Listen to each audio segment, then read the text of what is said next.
Hello, good morning. Welcome to listen to your story and learn a moral program. This is your storyteller KV Narayan Rao, SA English ZPA School, Velpcherla, Musnur Mandal, Eruru district. Today's story is the farmer's love for his daughter. Once a farmer lived with his wife and daughter. Unfortunately, his wife died in a flood. So the farmer took his daughter and left the village. On the way, he was attacked by robbers. They took all his money and saw his little daughter.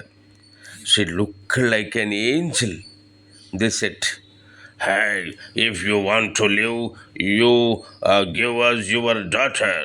The farmer cried, "Kill me, sir, before you take my daughter away."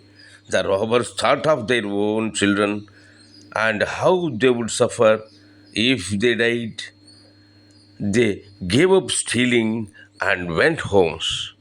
Okay, the moral is parents have loved their children more than their own lives. Parents have loved their children more than their own lives. Okay, ఈ కథ తెలుగులో కూడా ఒకసారి వినేసేయండి. ఒకనొకప్పుడు ఒక రైతు ఉండేవాడు. అతను భార్య తన కూతురుతో చాలా చక్కగా జీవిస్తూ ఉండేవాడు. అయితే దురదృష్టవశాత్తు ఏం జరిగిందంటే వరదలు వచ్చి తన భార్య ఆ వరదల్లో చనిపోవడం జరిగింది. పాపం ఆ రైతు అన్నీ కోల్పోయి తన చిన్ని కుమార్తెను తీసుకొని ఊరు వదిలిపెట్టి వేరే ఊరు వెళ్ళిపోతూ ఉన్నాడు. దారిలో దోపిడీ దొంగలు ఎదురయ్యి తన దగ్గర ఉన్నటువంటి డబ్బు అంతా కూడా దోచుకున్నారు.